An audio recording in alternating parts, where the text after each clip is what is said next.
Pessoal, antes de começar o vídeo, saibam que, provavelmente vocês já perceberam, é um videozinho meio longo. Então eu vou explicar essa questão do item, essa questão 8, bem detalhado, e cada porção de matéria eu vou tentar explicar. Seja ela cálculo até de área, segunda lei de Moivre, forma polar de número complexo. Então, se você já sabe, eu deixo aí então meio que um glossário aí pra você olhar e pular logo para a parte do vídeo que te interessa. Porque grandes porções do vídeo eu vou explicar a matéria, para que mesmo que você não conheça nada de matéria de complexos, você possa compreender o que eu estou fazendo, né? Não vou simplesmente jogar valores aí. Então é isso, um abraço, fica aí com a resolução. Opa. E aí, pessoal, bem-vindos a mais uma resolução de exercícios aqui. Dessa vez estamos aqui na questão 8 objetiva do ITA desse ano aqui, 2017 para o 2018. Vamos ler o enunciado então. As raízes do polinômio 1 mais e quadrado, mais e cubo, mais e quarto, mais e elevado a 5, mais e elevado a 6, mais e elevado a 7, quando representadas no plano complexo, formam vértices de um polinômio convexo, cuja área é letra A, raiz de 2 menos 1 sobre 2, letra B, raiz de 2 mais 1 sobre 2, letra C, raiz de 2, letra D, 3 raiz de 2 mais 1 sobre 2, e letra E, 3 raiz de 2. Bati no microfone aqui, espero que não tenha saído nada. Então, qual que é o raciocínio? Bati de novo, tá foda. Qual que é o raciocínio para resolver essa questão? Primeiramente, tem que encontrar as raízes desse polinômio. Como é um polinômio de grau 7, obrigatoriamente, então, existem 7 raízes, não necessariamente reais, né? Porque nesse caso aqui só existe uma raiz real, já vou adiantando. E depois vai representar ela no plano complexo. Essas raízes no plano complexo, formar um polígono e calcular a sua área. É uma questão bem trabalhosa. Vai exigir conhecimento de polinômio, de complexos, mais especificamente a segunda lei de Moivre. Eu vou tentar dar uma explicada nela aqui, mas se não ficar muito claro, eu posso repetir, fazer um vídeo só dedicado à radiciação de números complexos, tá? E geometria plana, um pouquinho de área, um pouquinho só. Então, bora lá. Primeiramente, vamos descobrir as raízes desse polinômio.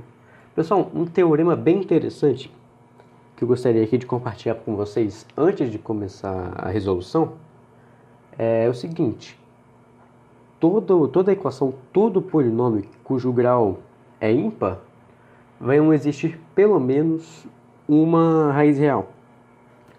Por quê? Bom, imagina, primeiramente tem como o índice é ímpar, não vai alterar o sinal, né? Então a gente pode colocar um valor enorme aqui para z, por exemplo, 1 milhão. Essa parte de trás aqui é só complementar, como aqui está somando, mas tipo, se existissem subtrações aqui, elas não iam alcançar esse valor. E a gente pode colocar menos 1 milhão também, que vai ser lá embaixo. O valor total vai ser negativo, se a gente aplicar isso numa função. Tá ok? Nisso a gente vai ter um valor de y grande e um valor de y baixo. Representando no plano cartesiano aqui, ficou meio torto, mas tudo bem. A gente vai ter um valor de y alto e um valor de y baixo. Ou seja, a função, o gráfico da função vai ter que passar por x para chegar nesses dois pontos. Nesse ponto aqui vai ser raiz. Vai ser o ponto em que x, em que o valor de x, quando aplicado, no caso aqui de z, quando aplicado nessa função, o y vai ser zero. Portanto, toda raiz, todo polinômio cujo grau é ímpar, vai existir pelo menos uma raiz real. E aqui, nesse caso aqui, existe só uma raiz real, mas isso a gente vai ver nos próximos capítulos, quer dizer agora, né? Vamos reescrever então esse querido polinômio. Questão muito boa, viu, pessoal? Bem divertida de se fazer. Eu espero que vocês aprendam alguma coisa com essa resolução. Então, a gente quer encontrar as raízes, então já iguala isso aqui a zero. Tá? Como que a gente vai fazer para descobrir as raízes? A gente pode usar a soma dos valores dos elementos de uma PG, porque isso aqui é uma progressão geométrica. A gente pode fatorar de duas maneiras possíveis, eu vou seguir pela fatoração, tá bom? Só para não deixar vocês, parabéns, você falou duas maneiras possíveis. Uma maneira possível que eu vi, foi a que eu não fiz na prova, você multiplica os dois lados da equação por z menos 1. Porque isso aqui, vezes isso daqui, vai ser z elevado a oitava menos 1. Aí a gente desconsidera a raiz igual a 1. Tá tremendo muito a tela, né? Tá. Desconsidera a raiz igual a 1. Aí nisso já fica mais fácil de trabalhar. Tá ok? Ou faz da maneira que eu fiz quando fui realizar a prova. Tá bom? Foi o seguinte. Eu separei essa parte aqui dessa daqui. Na real, eu não fiz muito bem isso aqui não, vou mentir para vocês não. Eu usei divisão de polinômios para fatorar, mas como vai ser muito trabalhoso, então eu vou mais por isso aqui mesmo, que é mais fácil, que depois que eu terminei a prova, eu percebi que dava para fazer isso. Depois que a gente separou esses dois lados aqui, a gente pode perceber que o fator comum desse lado aqui é z elevado a 4, a gente pode colocar em evidência. Z elevado a 4, dividindo z elevado a 7 por z elevado a 4, vai dar z elevado ao cubo, mais z quadrado, mais z mais 1. Tudo correto? Só repetindo a segunda parte. Tá ok? E aí a gente percebe que a gente tem um fator comum, né? A gente pode colocar ele em evidência. Só que vocês notem aqui que ele vai ser multiplicado por um 1zinho aqui. Então a gente pode colocar isso aqui em evidência.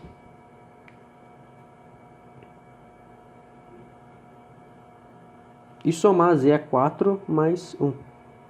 Elevado a 4 mais 1. Tá aí. A gente já descobriu o primeiro fator. Esse aqui vai ser a forma irredutível. Deixa eu só reescrever, porque ficou meio feio, tá? Ok, vamos seguir a mesma linha de raciocínio que a gente fez aqui, nesse fator aqui. A gente pode separar de novo esses dois lados. A gente percebe que aqui o fator comum em evidência vai ser z elevado ao quadrado. Então a gente já pode colocar z elevado ao quadrado em evidência. Vezes, deixa eu só colocar um colchetezinho aqui, z mais 1 mais z mais 1, tá? Fechou colchetes, vezes z elevado a 4, eu coloquei 2 aqui, eu sou retardado, mais 1 igual a 0. Aqui já mata a questão, só vou reorganizar aqui, z elevado a 4, z quadrado mais 1, z mais 1. A gente colocou esse fatorzinho em evidência. Aí a gente vai ter que somar z quadrado mais 1. Tá bom? Só que eu coloquei a ordem mais decrescente aqui, para ficar mais bonitinho. Tá bom? Pronto. Vamos agora descobrir as raízes desses fatores, porque a raiz de cada fator vai ser raiz do polinômio total, polinômio inteiro aqui em cima. Ok, vamos pelo mais simples primeiro, z mais 1 vai ser igual a 0. A gente só pode concluir facilmente que z vai ser igual a menos 1. Para isso aqui ser 0, z vai precisar ser menos 1. Agora vamos para o mais complicadinho, z quadrado mais 1 vai ser igual a 0. Vamos passar o menos 1 para o outro lado, z quadrado vai ser igual a menos 1. Vamos tirar a raiz dos dois lados, raiz quadrada dos dois lados, z quadrado, raiz quadrada de z quadrado vai ser igual a raiz quadrada de menos 1. Mas isso aqui não pode, né? Isso aqui não pode nos números reais, de fato. Mas no conjunto dos imaginários isso já pode. Ok? E então nós temos aqui que raiz quadrada de uma incógnita ao quadrado vai ser igual ao módulo dessa incógnita. Isso aqui a gente chama da constante i. É o número imaginário, raiz quadrada de menos 1. É o izinho. Então a gente tem um módulo. O que isso significa? Que se z for menor que 0, então o módulo vai transformar o z em um número positivo. Tá bom?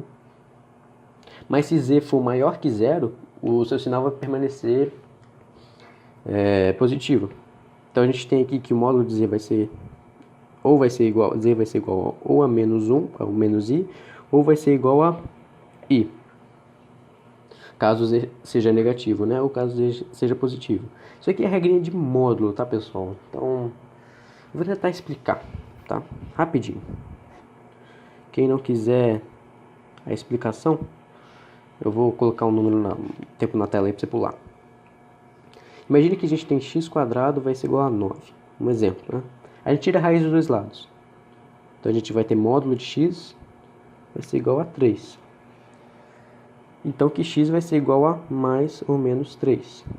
Bom, porque se x for negativo aqui, menos 3 elevado ao quadrado vai continuar sendo 9. Continua sendo válido. Assim como 3² vai continuar sendo 9.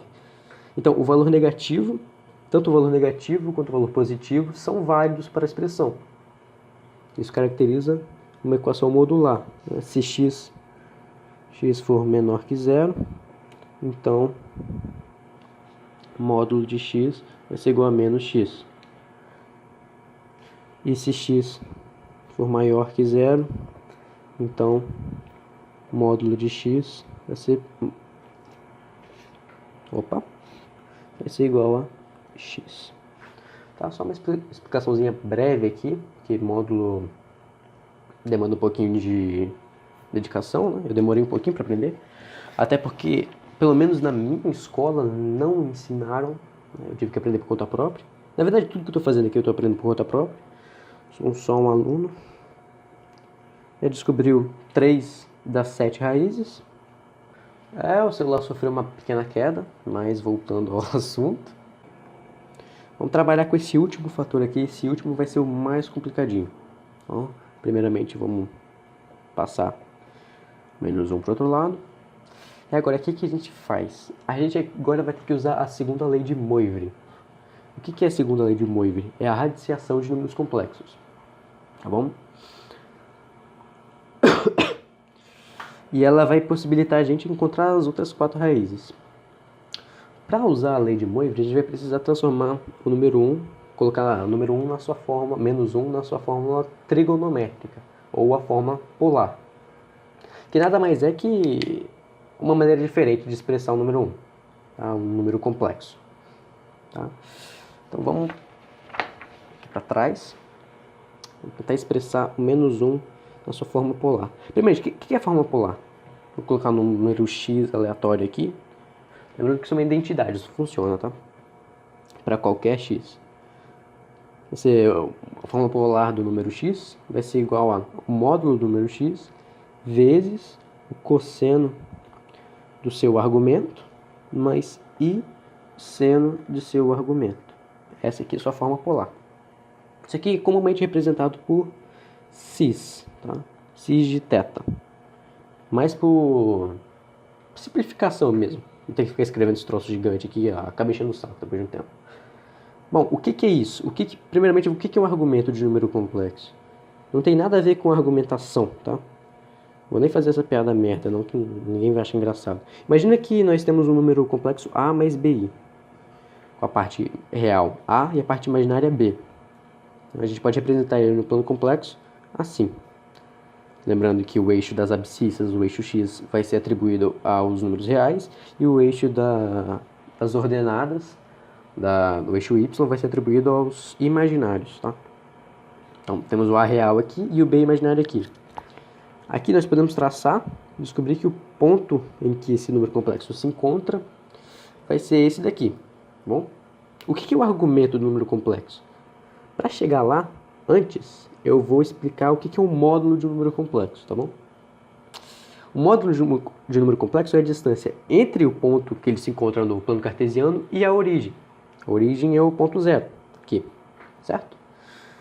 O módulo do número complexo vai se dar, então, pela hipotenusa de um triângulo retângulo. Caso vocês não tenham percebido, isso aqui é um triângulo retângulo. Cateto A, ficou meio feia a chave, e cateto B. Para calcular, então, o módulo, vamos ter aqui módulo quadrado de z vai ser igual a... isso aqui é um número complexo qualquer, tá? Não é o mesmo do lado de trás, não. Não sei que a incógnita é a mesma, mas ignora. Vai ser... Não isso, né? Z quadrado vai ser igual a ao quadrado mais b ao quadrado, que é o teorema de Pitágoras. Então, o módulo de z vai se dar por raiz quadrada de a quadrado mais b quadrado. Certo? Então, já descobrimos qual é a hipotenusa, qual é o módulo de número complexo. descobrimos o que é isso daqui. Lembra que isso aqui é válido também para os números reais puros e os números imaginários puros, né? Porque vai ser a raiz quadrada de um número ao quadrado vai ser sempre positiva, né? Caracterizando o módulo, então. Pois bem, o que é o argumento? O argumento é o ângulo formado entre a hipotenusa e o eixo dos reais. Esse que vai ser o argumento do número complexo z. Geralmente representado por arg de z vai ser igual a θ. O argumento de z vai ser igual a θ. Tá? Então, agora vai dar para explicar o que é forma polar. Né? Não é muito aleatório, pessoal. Vou jogar seno e cosseno aqui só para ver qual é que é. Isso aqui vai te indicar a soma de meio que dois vetores. Dá para colocar isso na geometria... de gráfico. Esqueci o nome da geometria, enfim. Isso aqui vai definir mais ou menos... Isso vai definir, no caso, o ângulo que esse número se encontra. A gente já tem o ângulo dele. Agora, multiplicado pelo seu módulo, né, que é a distância entre a origem e esse número complexo, o ponto representado por ele, nós temos o ângulo formado e a distância. Assim a gente consegue encontrar facilmente esse número complexo, o valor numérico dele. A gente vai geralmente achar valores numéricos diferentes, mas que são equivalentes, tá? E também... Só colocar o tetinho aqui z. E também esses valores são equivalentes, tá bom? Então, já que agora você já aprendeu, pelo menos eu espero que já tenha aprendido o que é a forma polar do número complexo, vamos colocar menos 1 na sua forma polar. Menos 1, primeiramente, vamos analisar graficamente o que é o menos 1 no plano complexo. E m real menos 1. Perceba que o seu argumento vai ser exatamente π. Vai ser exatamente 180 graus. Tá ok? E o seu módulo vai ser 1, então não precisa nem considerar. Então a gente pode escrever que vai ser o... Eu vou colocar aqui só para ficar bonitinho. Módulo de menos 1 vezes o cosseno de π mais i seno de π. Pois bem. Então, menos 1, em sua forma polar, vai ser cis de π. O que é verdade, né? O que é verdade. Se você parar para analisar, o cosseno aqui vai ser igual a 1. Vai ser igual a menos 1, perdão. O cosseno de π vai ser igual a menos 1. Agora, o seno de π vai ser 0. Então, menos 1 mais i vezes 0. Zerou a parte imaginária aqui. Ou seja, está correto, valores equivalentes, está provado sua existência. Tá ok? Vamos aplicar de volta aqui na nosso fatorzinho que a gente estava trabalhando. Vai ser igual a cis de π. Tudo bem, agora a gente vai para a lei de Moivre, a segunda lei de Moivre, a radiciação de números complexos. Tá ok? O que é a lei de Moivre, né? Ela vai dizer o seguinte: se a gente tirar a raiz quarta aqui, eu vou colocar por símbolos, porque aí dá pra fazer uma identidade, dá para ser válido para qualquer valor, né? Vou colocar y aqui, um número complexo, elevado a 1 sobre n. Então, só para caso você não saiba, o 1 aqui, quando você tem um expoente que é uma fração, o numerador dessa fração vai ser o expoente em si desse númerozinho. E o denominador dessa fração vai ser o índice da sua raiz. Tá? Então é a mesma coisa que escrever i a sua raiz enésima. Tá? Bem simples. Agora, o que a lei de Moivre vai dizer? Ela vai dizer que raiz enésima de y vai ser igual a cis de θ mais 2kπ sobre n. O que é esse k? O k é o valor atribuído a zero, pode ser atribuído a 0, a 1, a 2 e até n menos 1. Ele nunca vai chegar a n, tá, pessoal? Sempre vai ser, no máximo, n menos 1. No exercício, a gente sabe que o n vai ser 4. Né? N vai ser 4. Então, o k vai poder ser igual a 0, a 1, a 2 e a 3. 4 possibilidades. São exatamente 4 raízes que faltam para completar o número 7 aqui, que a gente descobriu 3, né? Então, vamos aplicar a segunda lei de Moivre aqui. Z vai ser igual, então, a cis de θ, que vai ser π, mais 2kπ sobre 4, para k igual a 0, 1, 2 ou 3. Tá? Vamos primeiro trabalhar com k igual a 0. Então, z vai ser igual a cis de π sobre 4. O que é válido, né? Porque k aqui é 0, então não vai fazer diferença alguma. O que é cis de π sobre 4? Depois vamos representar isso, depois eu falo. Vamos só trabalhar com notação aqui, depois eu coloco no... Vou trabalhar com trigonometria para a gente chegar a um resultado, um valor numérico, tá ok? Então temos aqui que para k igual a 1, vamos ter que cis de θ mais 2π, k vale 1, mais 2π. Então vai ficar 3π sobre 4. Agora, para k igual a 2, 5π sobre 4. E para k igual a 3, perdão, temos então 7π sobre 4. Tudo certo? Estamos aqui então as 4 raízes que faltavam. Vamos calcular agora então o seu valor numérico, tá? Esse primeiríssimo aqui vai ser cosseno de π sobre 4 mais i seno de π sobre 4.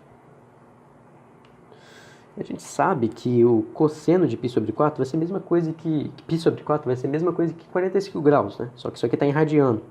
É mais comum expressar em radiano, tá, pessoal? Em provas militares, geralmente, vão deixar os ângulos de lado, os ângulos em graus de lado, tá? Então, isso é a mesma coisa que o cosseno de 45 graus, vai valer 2 mais 2, a raiz de 2 sobre 2, mais i raiz de 2 sobre 2. Temos aqui uma raiz. Então, é interessante que se você levar isso daqui a 4, a gente vai ter um valor igual a menos 1. Você pode colocar aí no Wolfram Alpha, um site muito bom, se você tiver um tempo, quiser provar, ou você faz na mão mesmo. Vai demorar um pouquinho, porque não é um produto notável muito conhecido. Você pode usar também binômio de Newton, se você quiser, né? Mas enfim, vamos progredir para a segunda aqui. Vai ser cis, vai ser cosseno de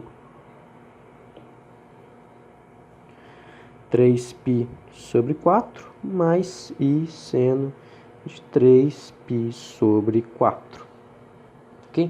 Vou escrever um círculo trigonométrico aqui, para ficar mais fácil a identificação. Isso aqui vai ser 135 graus. Tá?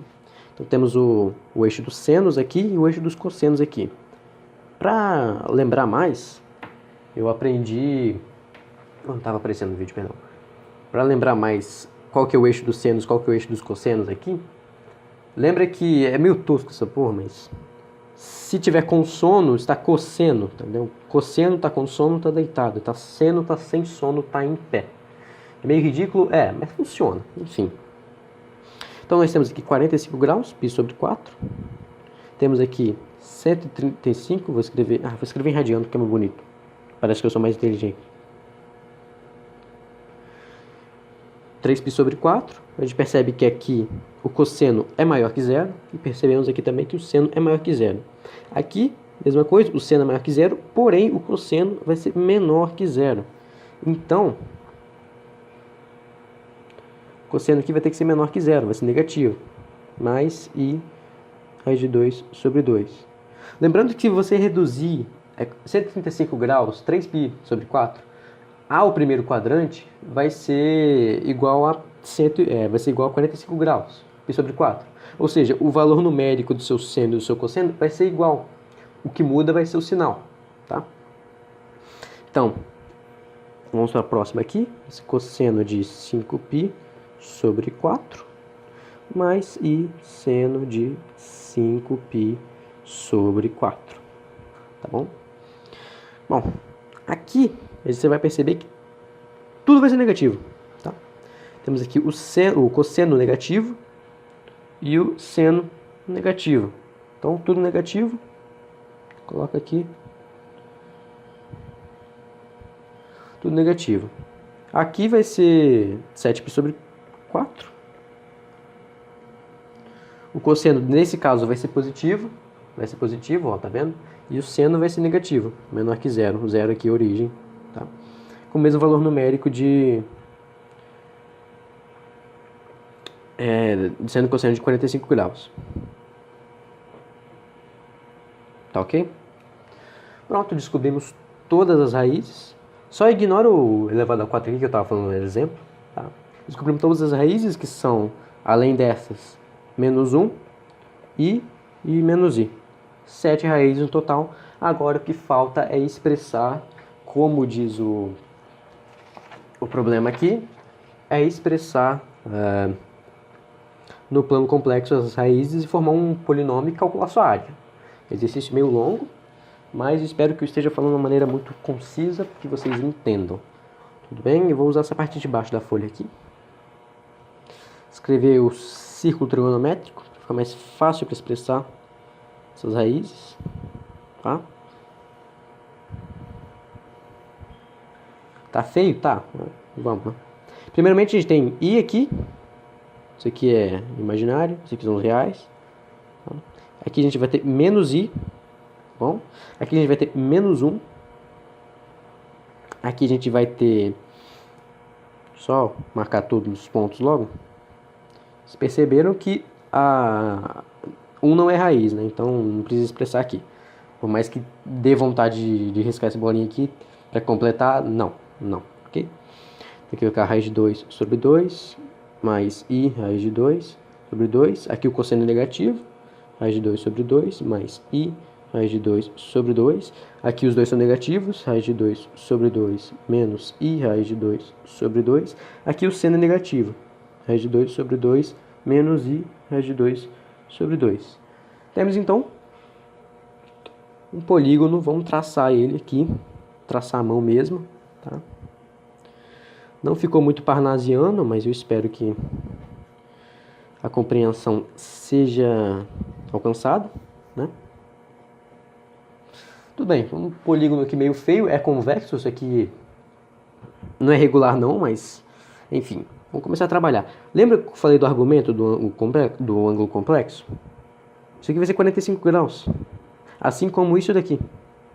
Então vamos separar essa figura toda em triângulos, para ficar mais fácil de calcular sua área, uma estratégia. Ou seja, a gente vai ter 45 graus aqui, 45 graus aqui, 45 graus aqui, aqui e aqui. Então a gente pode fazer o quê?